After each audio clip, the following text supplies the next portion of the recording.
Paramount Plus, is it worth it? We're going to answer that question today when we talk about the new streamer Paramount Plus, in addition to talking about some of its original shows that started up last week when Paramount Plus launched. So let's talk about it.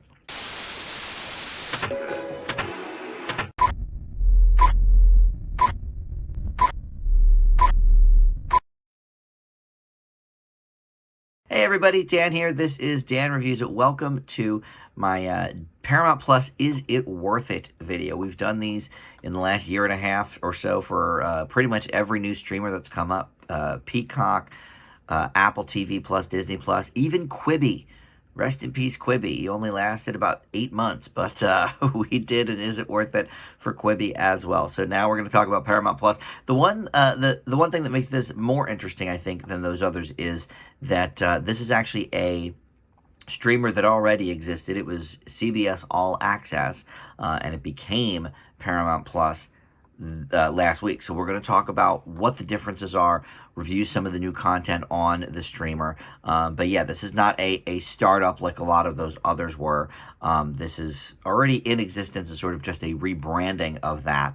But I will tell you up front, I was not a CBS All Access subscriber, but I am a Paramount Plus subscriber. So we'll talk about that as well. But if you're new to the channel here, thank you for finding my video. Appreciate you coming aboard. And if you do like what you're about to see, you can certainly subscribe or like or share this video or comment below. I love hearing comments from everybody and interacting with you guys in the comments. So let's talk about this thing. So CBS All Access launched in late 2014, but didn't get its first original content until 2017. That was The Good Fight, which is The Good Wife, spinoff starring Christine Baranski. But Star Trek is really the main reason that most people I know, if they were subscribers to CBS All Access, were, because of all the new Star Trek content. It started with Star Trek Discovery, and then of course launched into then the Picard show,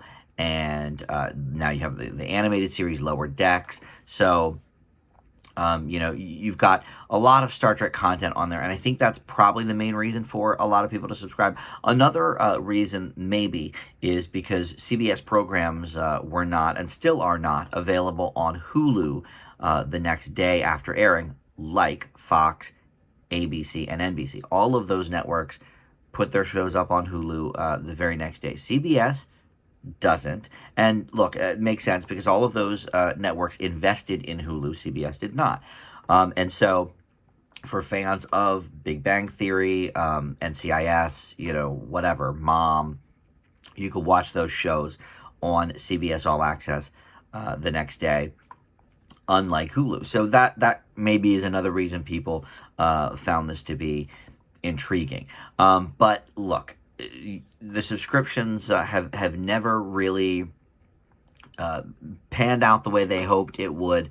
By the middle of 2019, they had about 4 or 5 million subscribers, which, sounds like a lot, but compared to some of the other streamers that in less than a year or two get into the 20s and 30s, it's not that much. Now, they have doubled since then. There's around 8 million subscribers as of before the Paramount Plus launch. I'm not sure how many there are now, but that's getting up there a little bit, but still not nearly to the numbers that Netflix, Disney Plus, and the like have gotten. So I was not a CBS All Access member because more or less, look, Star Trek's okay. I like a lot of the older shows. I haven't sampled Discovery yet, to be honest. I did like the one episode of Picard that they put up on YouTube for free. And I got my dad the DVD for Christmas, so at some point, well, I guess now that I have Paramount Plus, I can watch it whenever, but the thought was, well, eventually I'll watch this Picard show. I'll just borrow the DVDs from my dad. But other than that, I had no real encouragement to get CBS All Access. The Good Fight, yes, I loved The Good Wife, and I have seen the first, I think, 2 seasons of The Good Fight, but that's mostly because they ran them on CBS proper during the summers while they were, trying to fill content. So and hopefully entice people to get then CBS All Access, which I don't know. I guess it didn't work, but the main issue that CBS All Access had that continues to Paramount Plus, and this is something I actually didn't quite realize until one of my buddies, and I'll put the link to his video as well in the description, but one of my buddies from high school, Joe, Crazy Joe, as they call him, he did a Paramount Plus video talking about how it's a disappointment, and so I was intrigued by that, and so I didn't realize that a lot of the classic shows that they have on CBS All Access and now Paramount Plus are very limited. For example, Happy Days, a show that ran a long, long time, only has season 2 up on the streamer, and not even all the episodes. Brady Bunch, one season completely missing, other seasons missing a lot of episodes. Gunsmoke, a show that ran 20 years. There's 2 seasons up. Now, some of the more, classic shows that people maybe would want to watch all the way through, like Cheers, now that is up every episode. Okay, so there's some of that. But I thought this was very intriguing, what Joe said. So I went on to Paramount Plus and just kind of nosed around a little bit. And I just picked a few random shows to see, are all the episodes here? Wings? No. Caroline in the City? No. And look, Caroline in the City, I don't think anybody's buying into Paramount Plus for reruns of Caroline in the City, but it might be nice to actually have all the episodes there. They obviously own them. It's a Paramount show, so why not put all the episodes up? It's very odd to me that they wouldn't do that, and that makes their classic TV lineup basically irrelevant. But they also have, and this was really not rolled into CBS All Access until the last few months, or maybe in the last year, I think, but the Nickelodeon banner, MTV, BET, Paramount Viacom owns all of that. So if you go under MTV, there's quite a bit of shows there for the last, nothing from my childhood, but, things from the last 20 years or so. But even that, okay, so they have Behind the Music, right? They're gonna relaunch Behind the Music, actually, as part of the new platform. They have Behind the Music up under the MTV tab, even though, it was on VH1, but whatever, they lumped those in together. 2 episodes. 2 episodes. There was, I don't know how many episodes of Behind the Music, maybe 200? There was a lot. And they have 2 episodes up. MTV Unplugged, which ran for many, many years, several different iterations, and there's only a small handful of episodes up on that. And most of them are the episodes that were put out on CD. Nirvana, Alice in Chains. Okay, I've heard those. I've seen those. Where's I don't know, Squeeze or Winger, some of these really old ones that I would enjoy. Now that could be something with music rights. I'll give them that. But I have to imagine if they're doing an MTV Unplugged, they probably sign an agreement that MTV is going to own this content now, But either way, I don't know the ins and outs. But just a small sampling of that is not good enough. Not for me. So that is very upsetting. Now, if you're a Nickelodeon fan, you're in luck because they have almost all the big Nickelodeon shows from the early 90s on. They've got Doug, they've got Rugrats, they've got the Fairly Odd Parents, up to obviously the more current stuff, Loud House and stuff like that. All of that is, as far as I can tell, pretty much intact. The few 90s ones that I clicked on looked like it had every episode there. So that's good. If you're a Nickelodeon fan, that may be worth looking into. I think that's the same as it was with CBS All Access once they added the Nickelodeon banner, which again was within the last year, I think. So that was good. But again, obviously this is a pretty niche reason to get the streamer. So why did I get Paramount Plus without having CBS All Access? Well, partially because I got this great discount code where they're $9.99 a month for ad-free programming for a year. And I don't mind doing the ads. I do the ads on Hulu. I don't really care. And I watch live TV still, so ads don't bother me. But whatever, it was a good deal. So $9.99. But I got a 50% off code. And then there was like another something, 10% off of that for something else because it was like right before the launch. So I crunched the numbers and it's $4.17 a month for this.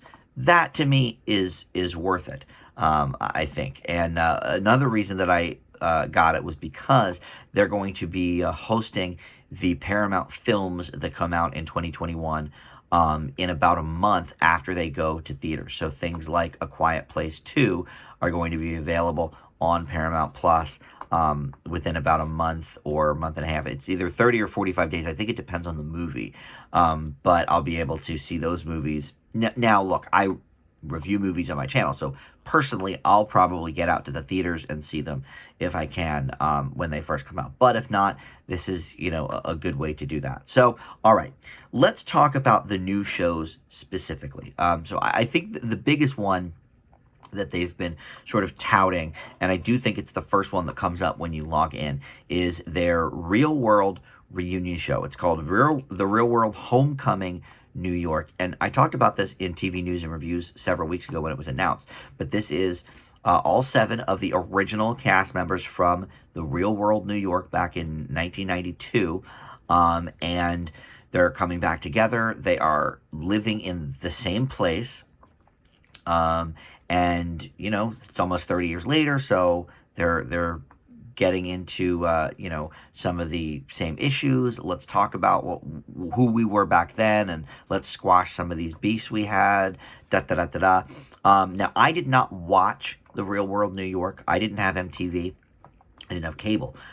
So the first one I watched, I believe, was season 3. I thought it was season 2.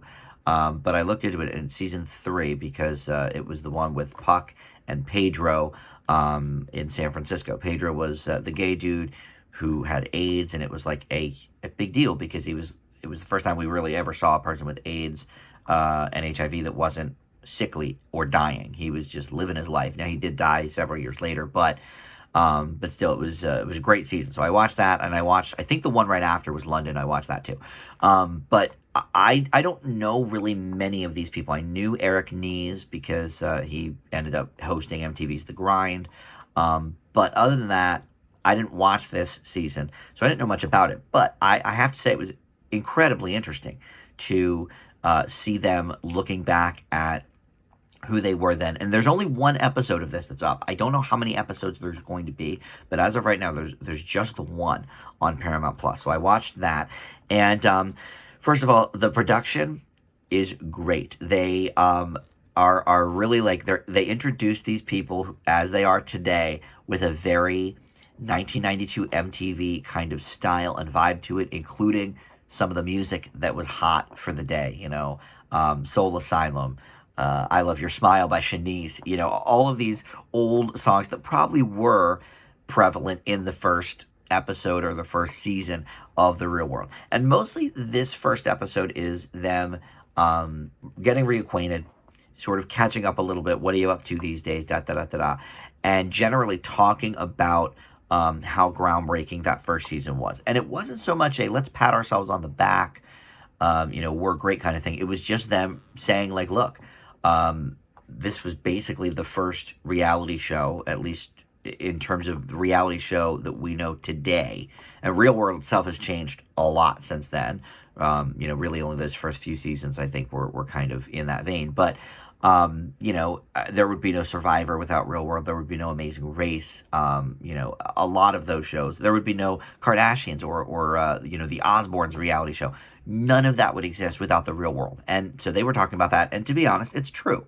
This was the start of it. And it was, sort of a template, because they had the different characters. And they were not colorblind when they cast. They had a black woman. They had a black man. They had a gay man.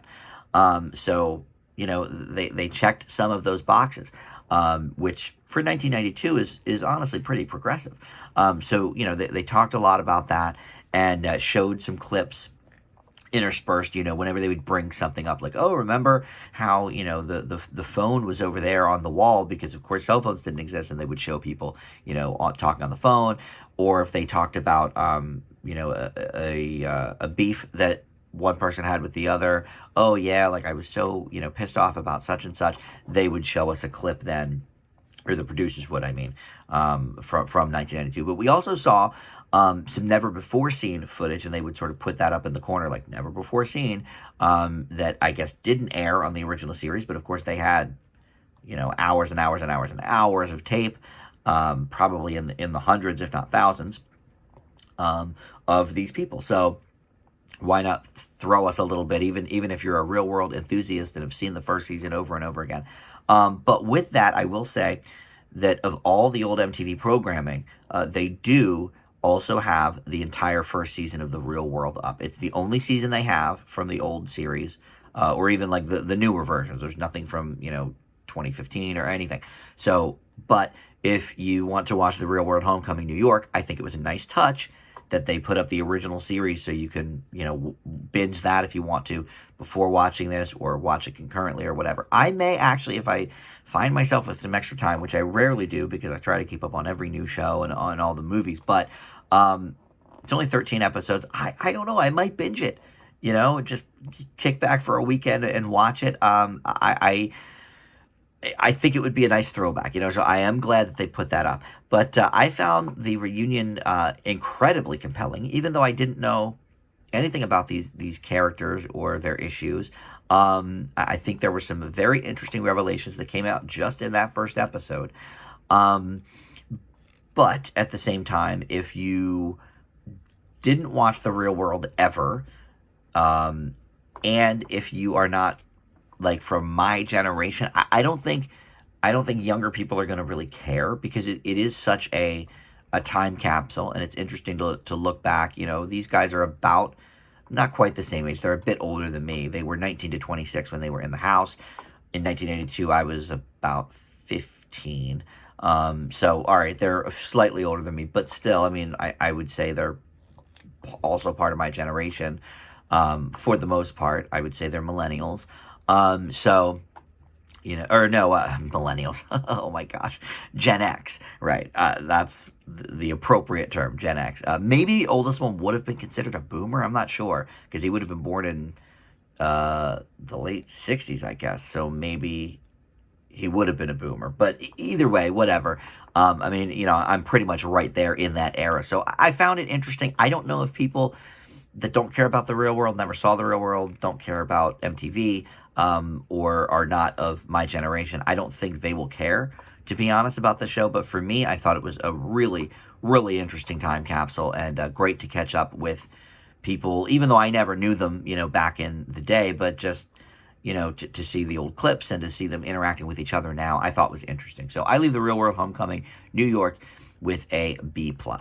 The other new show that they're really going hard at touting is the new SpongeBob show called Kamp Koral, SpongeBob's Under Years. Now, they also, on launch day, put out a new SpongeBob movie, which did get released in theaters in Canada in the fall, but because most U.S. theaters were closed, they did not release it here. So they, were waiting for the Paramount Plus to drop, and we'll put it on there. I didn't watch that. I do want to watch it very soon and get a review up for it. But I did watch Kamp Koral, SpongeBob's Under Years, and it's basically a prequel to SpongeBob, featuring the characters aged down as they're in a summer camp called Kamp Koral. And look, I am not a huge SpongeBob fan. I think it's okay. I think it's kind of funny sometimes. It's on a lot. Like, Nickelodeon runs it for literally like 8 hours every Saturday. So whenever I'm down with my nephews, it's usually just on in the background. And because it's the SpongeBob marathon every weekend, it's just always on. I think it's okay. But I know people just love SpongeBob and whatever. It kind of passed me by because it started after my time. It started in the mid 90s, or maybe late 90s. Maybe it was like 97, 98. But either way, I was already in college at that point. And look, stoners love SpongeBob and adults love SpongeBob sometimes, and that's cool. It just passed me by. So the first episode of SpongeBob I saw wasn't till probably I don't know, the early to mid 2000s. And I was just like, I don't really see what the hype is. Like, it's okay, but whatever. Now, that being said, I do laugh sometimes. I've enjoyed the show at times. And I get some of the gags, and that's fine. And even, I watched, I think, 2 of the movies that have come out. I think there's been more than that, not counting the new one. I think there's been 3 before this new one. But anyway, I've seen 2 of them, and they're fine. I don't have a problem with them. That I get some laughs out of them. But this show is that, though, minus, at least an entire letter grade. It's a lot more frantic. It's a lot more, and they also, I guess I should have looked a little closer. I did watch 2 episodes, but they don't seem to be underground, but I guess they would have to be, right? Because they're all still those creatures, but it's designed differently because it's designed in a more CGI nature, and I know the show is, of course, CGI now, but they make it look like the original show in the 90s, which was hand-drawn, so great. But this is a CGI'd up version, so the characters don't quite look the same. And they also have all of the original people voicing the characters, which you could say, okay, well, that's great. Kids will really like that. But if they're 10 years old, why would they have the same voices? Like, it doesn't make any sense, which is maybe a nitpick, but, there was a whole deluge of these aged down kid shows when I was growing up. Like in the 80s, you had Flintstone Kids, A Pup Named Scooby-Doo, like all of these very famous cartoon shows, but aged down. Even Tiny Toons, and you didn't have the same people doing the voices because it would be a little ridiculous if they still had the same voices when they were 10 years old. So I just got a little annoyed about that. Kids, I think, will be like, oh, cool. I think if they changed the voices after 20 years, kids would be like, oh, this isn't my SpongeBob, whatever. So I guess they probably did it for that reason. But it's just very frantic. The jokes are, I didn't find them to be that funny. A lot of the characters are, basically similar to what they are now. They have the same sort of quirks and everything, and Patrick's kind of a dum-dum, and, the whole bit. And it's fine, but, it's uglier, I think, than the original show. I think it's way too frantic and mile a minute, and that's fine. I get it. Look, I get that SpongeBob is not my demo. I mean, it's mostly for kids, but this is much more for kids, I think, than the original show. I think, adults can watch the original SpongeBob and really enjoy it. And I know many that do, actually. Because some of the jokes, I think, are a little more adult in nature. When that episode where they had the curse words and stuff, it's like, okay, we got it. The sentence enhancers, they called them. Yeah, those are very sort of more adult jokes and stuff. This is very much for kids, and that's fine. Like I like reviewing kids shows on this channel, but this one just, to me, was not that funny. Now, if I liked SpongeBob more in the original form, maybe I would feel better about the show. But like the original SpongeBob for me is like probably like a B, and this is, I think, far inferior to that. So I think, however you feel about SpongeBob, I think this will be at least 1 letter grade lower. So if you think SpongeBob's the best show ever, A+, this is at maximum a B+, maybe a B, what have you. So I'm going to leave SpongeBob, Kamp Koral, SpongeBob's Under Years with a C. And personally, I think that's being a little generous, but as I'm not a huge SpongeBob fan, I think it's probably appropriate. Sort of for grading it on a little bit of a curve, maybe. So up next, you have For Heaven's Sake, and this is a true crime show. It's the search for Harold Heaven, who mysteriously disappeared in Ontario, Canada, back in 1934. And so basically some of his, descendants are trying to figure out what happened to him, and there's a lot of, people that are in the family that are trying to also sort of tell what they know about it, from Harold Heaven's kids to his grandkids to, I guess, what would be his great-great-grandkids, because there's people here that are like, there's 2 like teenagers, so I would imagine they would be great grandkids or great-grandkids, something, I don't know. Anyway, they don't really say necessarily what the delineation is, but anyway, this is from Funny or Die, co-produced. So it is a real story.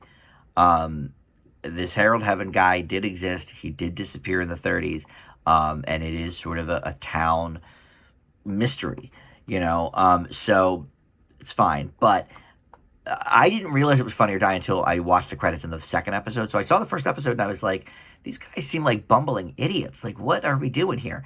And so I was a little confused. And then I saw Funny or Die production and I thought, okay, that's the bit.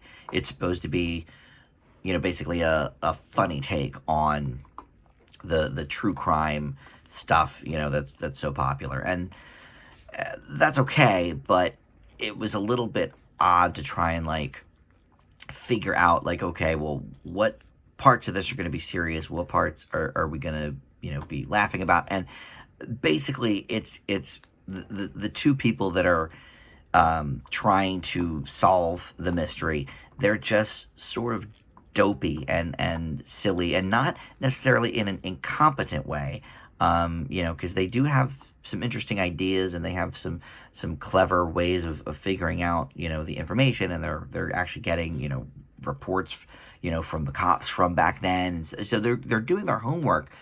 But then on the chalkboard where they have some of their theories and stuff, somebody will write so and so is a butt, and it's like, okay, that's just stupid, it's not clever. So I don't know. This is certainly for the true crime fan. I'm not sure if you'll appreciate the comedy portion of it. But I do think it's a compelling story, about this dude. I'm certainly intrigued about what they turn up.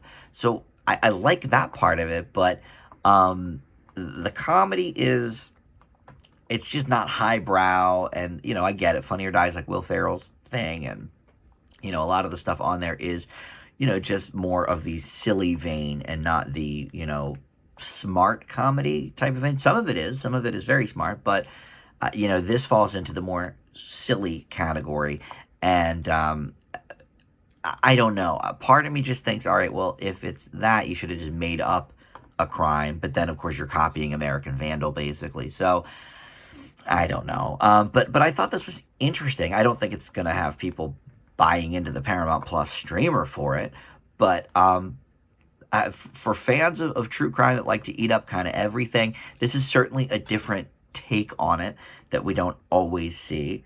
You could agree with that. And some of the interviews, they're just sort of lackadaisical people too that are just, you get the sense that maybe they were coerced into saying silly things, or because they seem kind of stupid, some of them, but you get the sense that maybe that's part of the bit. So I don't know. It's hard to tell what's real here and what's not, but I did enjoy watching it. I have to say that. I didn't think it was necessarily that funny, but I like the mystery element of it. I like the true crime aspect of it. And I don't know. In terms of true crime, I've always sort of been more drawn to something like a missing persons case than a brutal, rape and murder kind of thing. It's just obviously such a heavy topic, that, a person disappearing 80 years ago and now we're going to look for him. That is a bit lighter because obviously this person, would have died by now anyway, but let's see what we can come up with. That to me is more interesting. So I'll leave, for heaven's sake, with a B. And then finally, I don't even know if I have a grade for this because it's 60 minutes plus. And basically, it's another iteration of 60 Minutes. A lot of the people who were involved with 60 Minutes in 6 on Quibi are present here as well, whether it's, producing or being one of the hosts. There was 3 episodes up at launch, and it's basically a 20-minute or so version of 60 Minutes, the very, very famous news magazine, probably the best news magazine, at least in prime time, that there's ever been. It's been on since, I think, the 70s, maybe even before that, maybe late 60s even. But it's been on as long as I've been alive, certainly. And, it's fine. The one I watched, I didn't particularly think the the journalist. She was a good interviewer, but when she was doing like her voiceovers and like the scripted aspects of the news package, I didn't think she did a good job on that. I mean, some of the people I worked with at the TV station at college, I think could have done a better job with that. Her interviewing is good, but the other stuff I didn't think was all that hot, to be honest. But look, that's just one person. The next episode, I imagine, had somebody else as the journalist, because there's, I think, 5 people when they do the intro in this one, but nobody that I had heard of. The original show still has, Leslie Stahl, who's been on it since I was in high school, Scott Pelley, who for a while hosted the CBS Evening News, so I know him. And Anderson Cooper's still on there sometimes as well. He's been on there on and off since the mid 2000s. So, there's a lot of people there. And of course, some of the people when I was a kid were on there till they died or retired, into their 60s, 70s, and 80s. Ed Bradley, Morley Safer, Mike Wallace, that kind of thing. They've all been on for decades, but none of them I think none of them are still alive anymore. But anyway, I don't know how to grade this. I mean, because it's basically 60 minutes, but in a bigger chunk. It's, a 20-minute segment as opposed to 3, 14-minute segments, and then you toss in the commercials, and there's your show. This is, an 18 to 22-minute news piece on one subject, which I like. I do like that, but it's no different, really, than a regular 60 minutes piece, just longer. So I don't know. I mean, I guess it's a B or a B plus. I'll say it's a B plus. And if this gal was doing all of them, I'd have a lower grade. But I imagine, with the rotation, there's got to be some good people in there. This is 60 minutes, the cream of the crop here. And again, she was a very good interviewer. The subject matter was Jacob Chasley or whatever, the QAnon shaman guy from the the Capitol raid on the 6th of January, whatever his last name is. I don't care, but he's the QAnon shaman. So her interviewing skills with him and with his mom were great. I loved that part. But the written stuff in between, just, she's, I don't know, not a good reader or whatever. She's better on the fly. I don't know. But anyway, didn't love that, but I'll leave it with a B plus rather. It is still 60 minutes after all. I did find the story compelling. So there you go. So at the end of the day, we ask, is Paramount Plus worth it?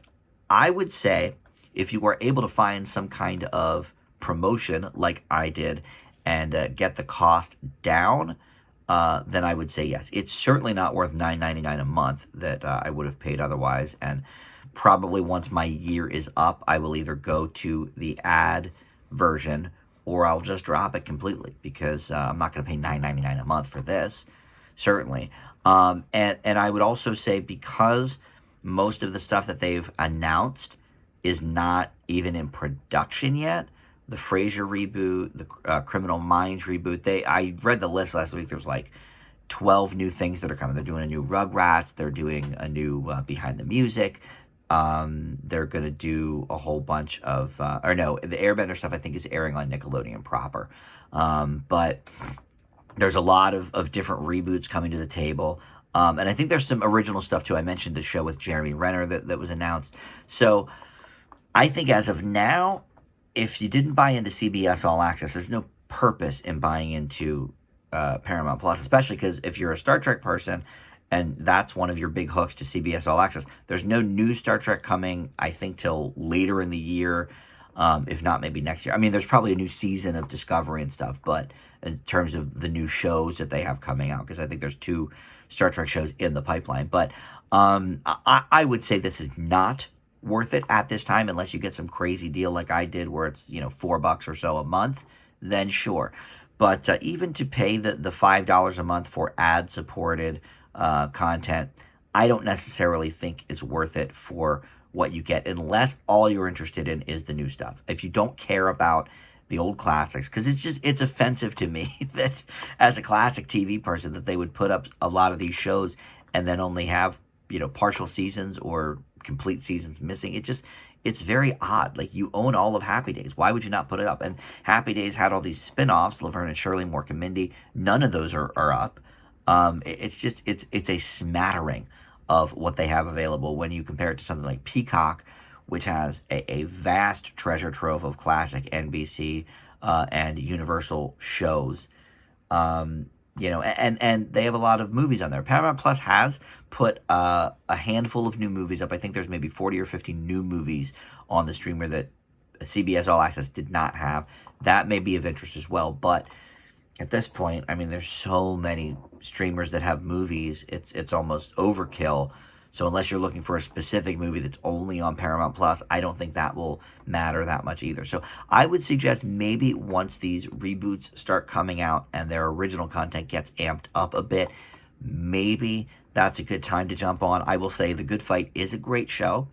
Star Trek, I've heard varying things from different people, so I don't know. But for me, right now, Paramount Plus is not worth it. Unless you find some kind of crazy discount like I did, I would say it's a no for me, dog. But, as time progresses, I'm very excited about the Frasier reboot specifically, but there's a lot of content that they're really trying to pump out to entice people.